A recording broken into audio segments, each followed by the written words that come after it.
So, welcome back, everyone. This year was marked by the devastating killing of Shireen Abu Akleh, a journalist and household name who bravely put herself in the face of danger for decades to tell the story of Palestine. Since the killing of her aunt by Israeli forces, Lina Abu Akleh has played a key role in advocating for justice and demanding accountability. Lina joins us to reflect upon Shireen's legacy and share what she thinks unity means for the Palestinian people. The moderator of this panel is the Advocacy Director at the Palestine Institute for Public Diplomacy and board member at Build Palestine, Inas Abdelrazak. So let me welcome Inas. Hello Inas. هلو سلسبيل، كيف حالك؟ تمام الحمد لله، انت كيف حالك؟ تمام. تفضلي. I'm very happy to be with you tonight to close this, the summit. I think I want to welcome directly Lina to be with me tonight. Hi, Anas. We're so happy that you are with us at the Build Palestine Summit. We're so happy to have this, half-hour conversation with you. Just for housekeeping for everyone, the conversation will be in English, but you have translation in Arabic that you can listen to. ففي ترجمة للعربي راح نحكي بالإنجليزي. Yeah, so we've had this past 2 days amazing conversations gathering of Palestinians from everywhere, Palestinians from different sectors of expertise, etc. And this special talk is very special. I think Lina, a lot of us Palestinians from different ages are really looking up to you're very brave taking on this fight for justice for your aunt, Shireen Abu Akleh.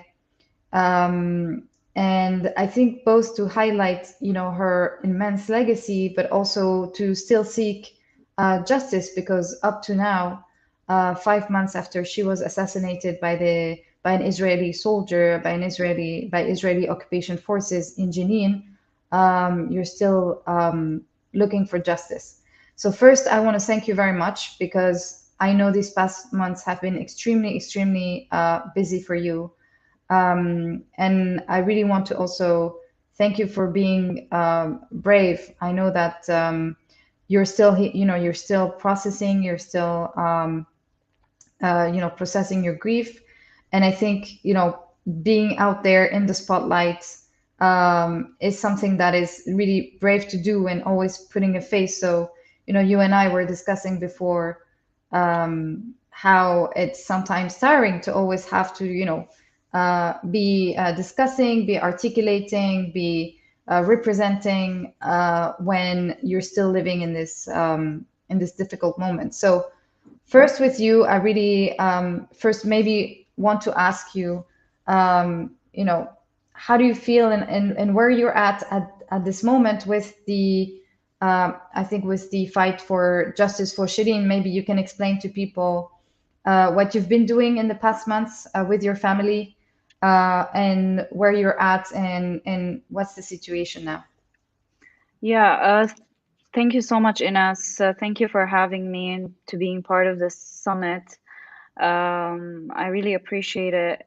And as you said, the past few months have been extremely difficult, trying to process everything that's happened and trying to grieve.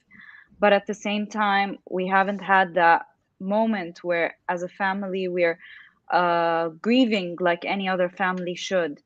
On the contrary, we've been trying to go from one country to another, one state to another, knocking from one door to another, just to ask for the simplest thing, which is accountability and justice, something that should have been served from day one. But for the past 5 months now, close to 6 months soon, my family and I have been calling for justice, for accountability, and advocating at the same time for calling for an independent investigation into the killing of my aunt, my best friend. Unfortunately, as we've seen, the US is trying or has tried to close the case, and the Israeli government and the army, they've done nothing but obscure the truth and avoid any form of accountability or responsibility. And this is not something new. We've seen it happen in the past, and we continue to see it until today, as we saw in the case of the 7-year-old Rayan, who died out of fear, literally. So for us, it's important that we continue calling for justice, no matter what that was going to take us, where that's going to take us, and no matter how long it will take. We know that the road is not easy. That's why I still take up on any opportunity I have to travel to talk about Shireen's story, not just as a journalist, but as a human being. And I think this is something important that a lot of people forget, is to humanize Palestinians. At the end of the day, we are human beings, and our lives should not be disposable. And this is what Shireen's message was. This is what she tried to do, is talk about Palestinians' daily lives, to humanize their stories, and not just talk about their struggles and the violence and the brutality they face on a daily basis under occupation, but she used to also celebrate their lives, their accomplishments, try to cover stories that not everyone sees or hears of. So for me, that's really important to do while I'm on this journey to fight for justice. And in terms of the legal side, we've submitted the case to the ICC a few weeks ago, hoping that the prosecutor would actually take this investigation seriously and prosecute those who are responsible, because it's important that we achieve accountability, not just for Shireen, but also so we don't have to see other families suffering or experiencing the trauma, the pain, and the loss that our family had to endure and continues to endure. So I will continue fighting for justice. I will continue using any and all platforms I have to fight for Shireen's cause, and to continue to do what I can to achieve accountability. Thank you, Lina. And you said something important, which is first because of, I think, Shireen, and I think the tremendous emotion of millions of people when she died. I think your family also is I think between Jerusalem and America, and we had in the summit, we have a lot of Palestinians from everywhere, right? And I think a lot of us who have, I think, a foot in, a foot out, and the difficulty that also that brings, because I assume that some members of your family were not able to come to the funeral, and somehow you still are not always united, reunited with each other between Palestine and the US. And I think this is what a lot of families, a lot of Palestinians families, unfortunately, when they have a loved one who dies, like this challenges that we have being a people in exile, and also fragmented, and with the difficulties of travel and the occupation. Yeah, of course. And I mean, we are a very small family here. It's literally just us. We're 6. We used to be 6, and now we're only 5. And all of my dad's cousins, they all live abroad. I mean, we do have extended family here in Bethlehem, but at the same time, Shireen's first cousins, everyone lives in the state. And yeah, it's unfortunate that they were not able to be here for the funeral. That's why we're always trying to keep her memory alive, no matter how we do that, whether it's just being with the family and talking about Shireen, talking about the memories they had growing up together. And these stories continue to keep her alive. And it's important to see how also this kind of fragmentation impacts a lot of families who, as you said, they've had losses that they weren't able to come to Palestine for the funeral. Even Shireen's closest friends who are not able to come to Palestine, they did not attend the funeral. They had to watch it through the screens. And it was, I remember one of her friends was telling me how difficult it was to watch the scenes from the funeral. It's like she wanted to go in to reach out and trying to stop what was happening, but she felt paralyzed. And these were a lot of moments that I thought were very difficult, not just for me, but also for her friends and family that weren't able to be here and to mourn her the way they would have liked to. And yeah, that's I think one of the difficult moments, especially from the day I remember where she was killed. I had to reach out to a few of her friends who I know cannot be here, and I simply just sent them a message checking in on them. And I remember how emotional it was for them, because they thought, like, in the moment you're going through, you still reached out to us and you're trying to check in, and we wish that we were able to be there in person, but it's unfortunate how that was not possible. You were talking about, keeping the stories of Shireen alive. So I want to talk more a bit about Shireen. And you grew up with her. She was your best friend. She was your aunt. So she was probably talking a lot about her work. I mean, her work was a very important part of her life. And so do you have? Is there a story or something that she mentioned, something that she covered that was so important for her? Can you remember a time where she's like, oh, that was amazing? She must have told you a lot about when she was going up and around all the time. Yeah, like what was it like to discuss like all of the Palestinians she would meet in her life, because she was meeting a lot of people around. Yeah, I mean, growing up, I was always so fascinated by her work. I was so inspired, motivated, and empowered. Seeing her do what she used to do from just by sitting next to her, to me was, I think, very exciting. I always looked forward to her reports. I would impatiently wait for her to go live on TV, and I would, whenever my parents are doing, and like they're not in the living room, I would automatically say, Shushu's on TV, Shushu's on TV. And I remember it was one of my favorite moments, seeing her on TV, but at the same time being next to her, because there were days when she used to report from home. This was like long time ago. And just sitting next to her was very exciting. I remember one of her coverages that she's always talked about, and it was one of her favorite ones, was in 2005 when the Israeli settlers left Gaza. She said how they stayed behind, her and her team, and they sat in one of the houses, and to her that was such a it was a moment that she always said it's very difficult for her to explain. They were filled with joy seeing that happen. But there were also other moments that I remember were very difficult for her, such as going to the houses, to the families whose one of their family members have been killed, martyred. These were very difficult moments for her. But as for me, one of my favorite, I think, coverages of Shireen was this long segment that she did. It was around like 25 minutes. It was a long report on the how the occupation impacts the economy in Jerusalem. And I remember it was very educational for me and very informative. And I used to use a lot of her reports as references to any research I did.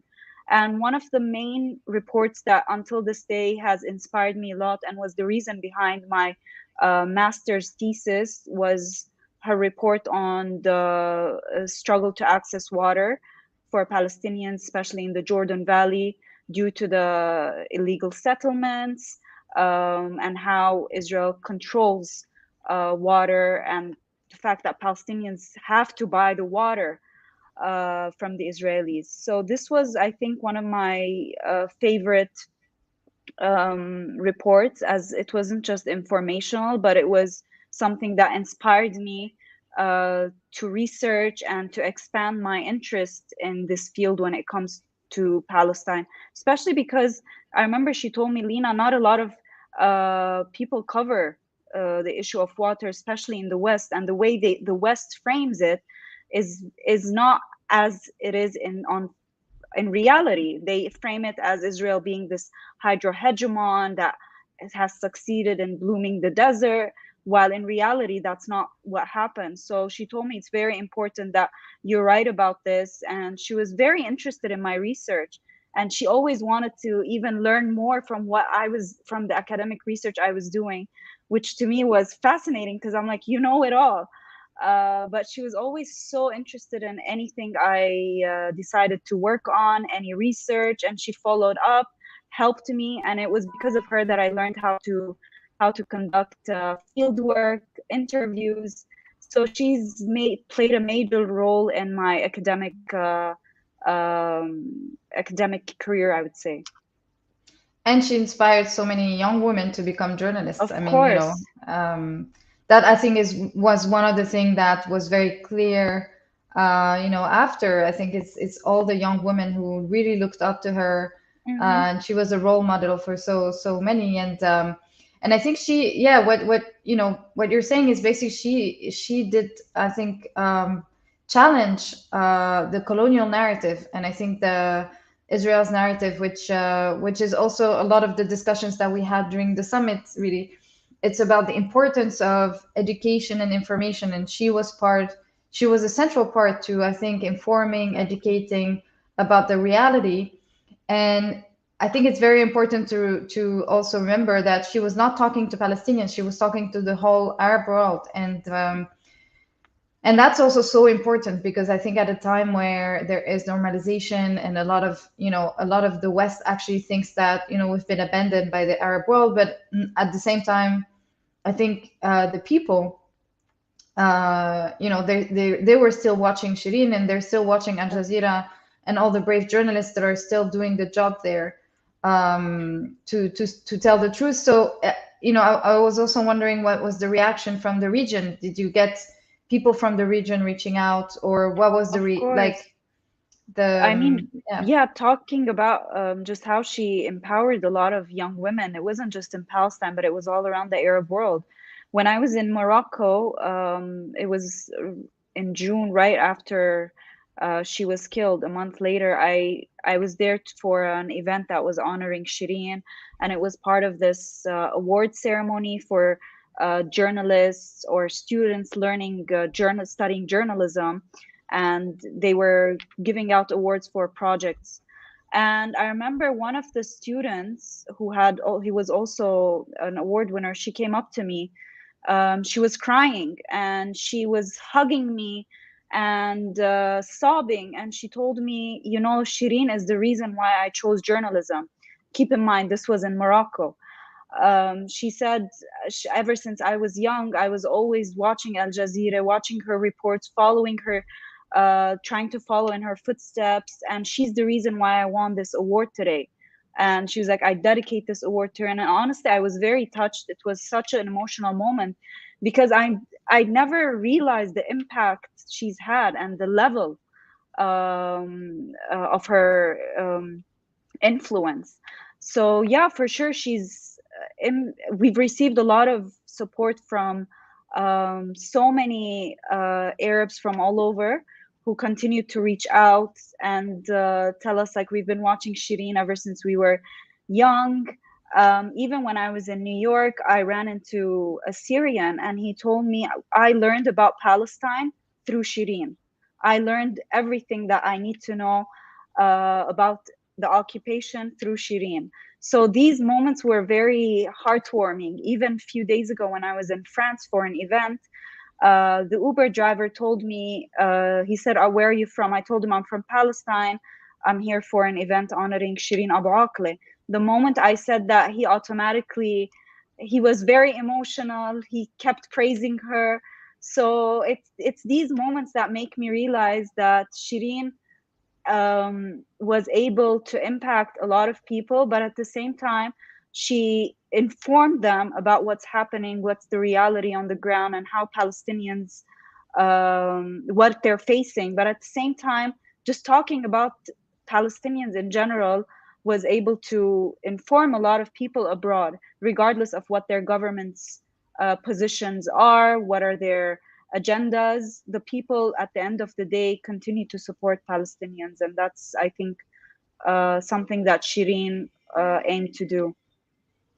Yeah, and I think an important thing is she didn't try. I think it's also what I hear when you're saying it. Like she didn't really try. She wasn't, like trying to be representing or convincing people. She was just telling stories, and I think that's the power of it, because she was just Exactly. there doing her job, telling those stories, and that's so important, especially because I think until today, like we have so many people, so many Palestinians who are not given a platform, who are being silenced or are marginalized and feel that they're not heard. And I think the what she was bringing, I think, into the job, I would say, or like being a journalist, was also like this deep sense of care and love and respect for whoever you're, portraying. Because I think there's also Exactly. always a dynamic when you're telling someone's story to make sure that,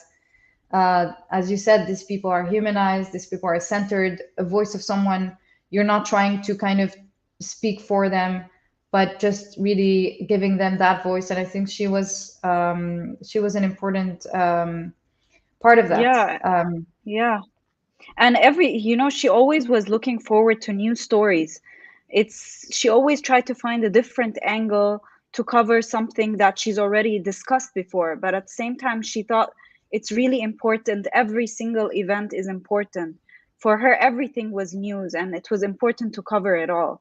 Even I remember the last day when I saw her, she was talking to me about the upcoming reports she wants to work on. And so she was always thinking, learning, and trying to improve in one way or another so she can send the message in the best way possible. And so the theme, of the summit is unity, and how this is so challenging. At the same time, do we like how do we build unity as Palestinians, among Palestinians, and embracing also our differences? Um, I think really we're living in sets of so many challenges. Like our friends, 30 prisoners are now on hunger strike, and yet another two teenagers were killed. And we have like more than 150 martyrs since the beginning of the year. However, I feel like one of there's very few moments, these months, that we have hope. But I think like the coming together in Jerusalem during the funeral of Shireen Mm-hmm. was, I think, the moment this year that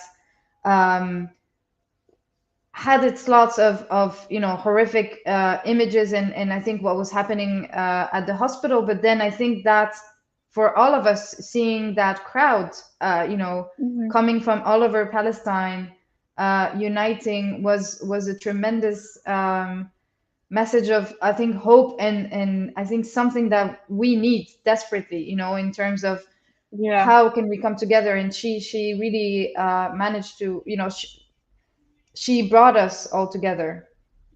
Exactly. And I think, we all think that unity is crucial for Palestinians, for Palestine, and we would love to see it realized, actually. And hopefully we will achieve it. And as you said, what we saw during the funeral and what we learned from Shireen's funeral is that people are united. They have the ability and the capability to be united together. But unfortunately, there are other divisions that continue to stand in the way of Palestinians being united. And we hope that is rectified. This whole situation, the violence that we've been seeing for the past months now is all a result of lack of accountability, the continuous impunity that the Israeli government enjoys, and the fact that we don't have our inalienable rights. There will always be tension, there will always be violence, And without Palestinians getting justice, there will be more cases like Shireen.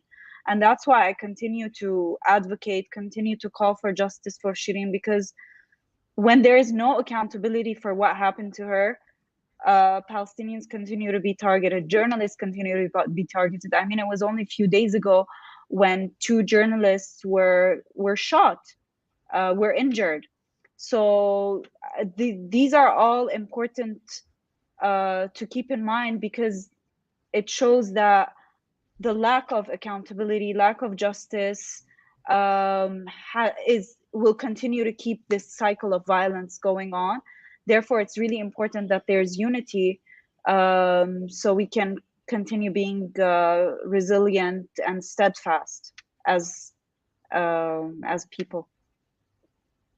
So we have 4 minutes left, Lina. I wanted to ask you, you know, going back to you, and I think also your fight for justice, and what do you, what's your message, I think, to all of us who are listening now? You know, we have a lot of Palestinians, friends of Palestine, people who are engaged. What do you need from us? What do you feel is something we should do for Shireen, for the justice for Shireen, and anything else that you also would like to say that you had no time to say yet? Yeah, of course. I'm very thankful for everyone who's been listening and who's been supporting us. It's very important that we continue to be supported and recognized in terms of our case and our campaign. I mean, for people from who are listening to us from the States, it's important that you continue to reach out to your representatives, continue to call on members of Congress to pressure the administration, because I honestly have hope in legislators and representatives and senators, because they have the ability to push for the administration to take action. So I think it's important that people continue to pressure their representatives and to write for them and tell them it's important that you call on your administration to launch an independent investigation.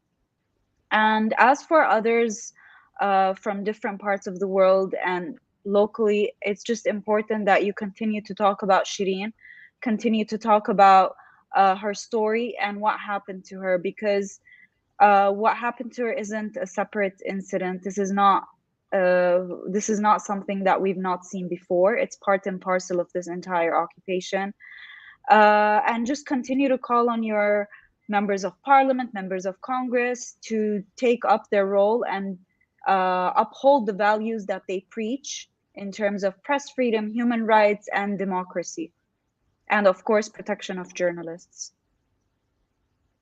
Thank you so much, Lina. And obviously keep Shireen's stories alive. I think all the stories she was telling, so important to also continue to tell them ourselves with different angles, reshare Shireen's stories. Thank you so much, for your resilience, your resistance, and also take care of yourself. It's very important. We've discussed this, but to also take time to heal, take time with the family. We're all in the struggle together, but we also need to be surrounding ourselves with love, care, in order to continue the struggle. So thank you so much, Lina. يعطيك العافية. Thank you so much. Allah يعافيك ويعطيكم العافية. Thank you, Inas, Salsabil, and everyone. And thank you all for listening and joining in. Thank you, Inas, and thank you, Lina. May justice be served soon for all our martyrs and prisoners and for Palestine. So we're now going on a fast break. It will be for 5 minutes. Then we'll be back with you for ending this summit for sorry. رح نكون في خطاب أخير نختم مع لما عمر المديرة التنفيذية لBuildPalestine. هي رح تختم هذا المؤتمر مع المغنية الفلسطينية الشابة عايدة قنبر عايدة رح تعملنا وصلة غنائية قصيرة، فبنشوفكم بعد البريك.